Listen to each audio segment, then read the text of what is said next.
자, 오늘 우리가 함께 살펴볼 내용은요, 기독교 설교자들을 위한 일종의 가이드북입니다. 아주 오래된 종교 문서를 어떻게 읽어야 하는지에 대해서 정말 흥미로운, 어쩌면 전혀 생각지 못했던 관점을 제시하고 있거든요. 혹시 이런 경험 없으세요? 어떤 이야기, 특히 종교적인 글을 읽을 때 이게 꼭 이건 하고 저건 하지 마세요 하는 끝도 없는 숙제 목록처럼 느껴질 때 말이에요. 되게 부담스럽죠? 네, 첫 번째 이야기는 바로 이겁니다. 도덕적 숙제 목록을 넘어서. 사실 많은 고대 이야기들이 흔히 이런 식으로, 그러니까 단순한 도덕교훈처럼 해석되곤 하는데요. 이 가이드북은 바로 그런 접근이 오히려 이야기와 우리 삶 사이에 벽을 만들 수 있다고 이야기하고 있어요. 이걸 보통 도덕주의적 해석이라고 하는데요. 말 그대로 인간의 행동이나 노력에 모든 초점을 맞추는 방식이에요. 이야기에서 누가 착한 사람이고 누가 나쁜 사람인지 가려낸 다음에 자, 우리 저 착한 사람처럼 됩시다 하고 결론을 내리는 거죠. 이 가이드북이 비판하는 지점이 바로 이거예요. 결국 이런 식의 메시지는 제발 좀 더 노력하세요, 더 착해지세요 라는 요구가 될 수밖에 없다는 겁니다. 그러면서 근본적인 질문을 던지는 거죠. 과연 그게 사람을 진짜로 변화시킬 수 있을까요? 자, 그래서 이 가이드가 내놓는 대안이 뭐냐? 바로 복음설교라는 완전히 다른 해석의 틀입니다. 이게 대체 뭔지 한번 자세히 들여다볼까요? 핵심은요, 딱 하나예요. 관점을 180도 바꾸는 겁니다. 이야기의 주인공을 착하게 살려고 노력하는 나에서 나를 구해주는 구원자로 바꾸는 거죠. 이야기의 초점도 내가 뭘 해야 하지가 아니라 나를 위해 어떤 놀라운 일이 일어났지로 옮겨가는 겁니다. 자, 이 표를 보시면 차이가 확 느껴질 거예요. 왼쪽 원리 중심에서는요, 도덕적인 교훈 자체가 영웅이에요. 목표는 내 행동을 바꾸는 거고, 그래서 내가 해야 할 일에 집중하죠. 그런데 오른쪽 그리스도 중심에서는 영웅이 완전히 다릅니다. 바로 구원자죠. 목표도 행동 교정이 아니라 마음의 근본적인 변화고요. 초점도 자연스럽게 나를 위해 이미 이루어진 일로 옮겨가게 됩니다. 자, 여기서부터가 진짜 재밌어집니다.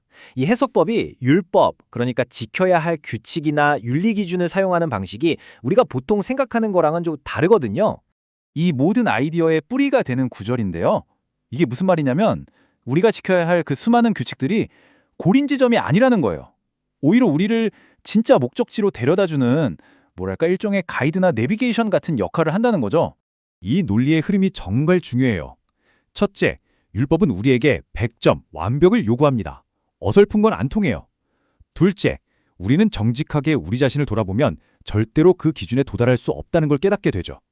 그리고 바로 그 좌절의 순간, 셋째 단계로 넘어갑니다.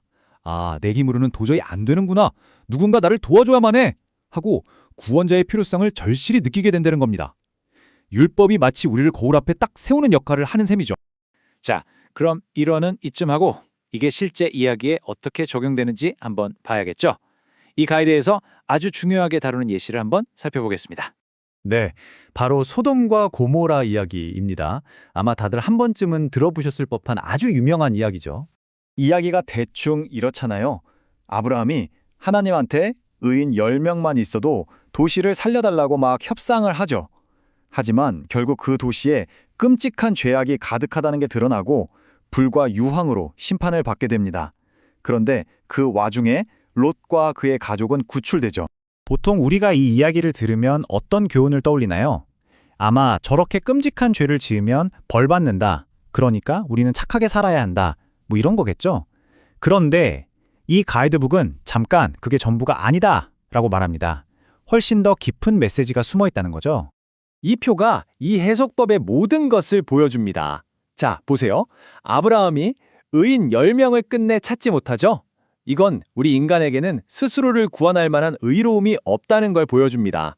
그래서 우리를 대신해줄 완전한 의인 한 명이 필요하다는 쪽으로 시선이 향하게 되죠.